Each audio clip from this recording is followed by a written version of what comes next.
If you're dealing with improving mobility in your hip joint and struggling with getting internal rotation of the hip, so this would be the rotation that you would see with maybe doing a deep lunge or running, and when the leg is placed into a position of extension, so as the leg is going behind you, this can be a really great mobility technique to help improve that range of motion.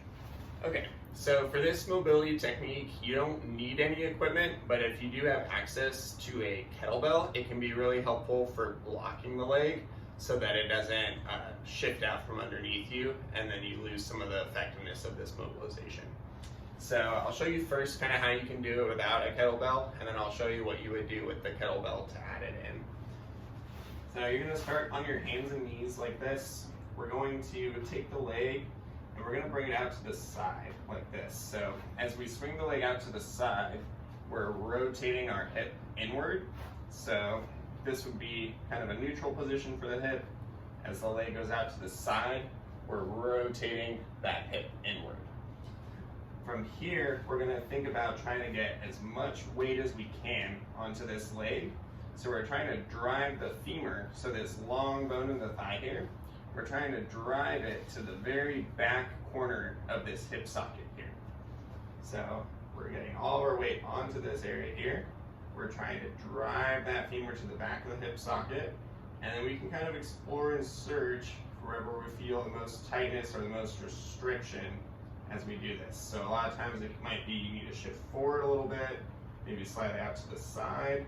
When you find that restriction, that's where you can start to work and move in and out of this position to help mobilize it. Now the kettlebell becomes handy because if you're really stiff in this position, you'll oftentimes get to that point and then you'll start to try to mobilize and your leg will start to slowly creep in as you do this, so you'll lose some of that effectiveness.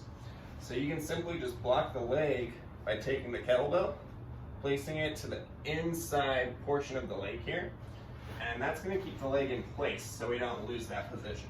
So now that the leg's in place, I can really take the time to start kind of searching and seeing wherever I might feel the most restricted here. And then once I find that spot, getting all my weight through that leg, then I can just kind of oscillate or move in and out of that position, just back and forth. You can spend anywhere from 2 minutes at the least amount to maybe 5 to 7 minutes, just depending on how tight or restricted this feels. And again, just going in and out, kind of searching for wherever it feels the most tight. And then once I find that, doing smaller motions through that tight range until I start to feel that change that I'm going for.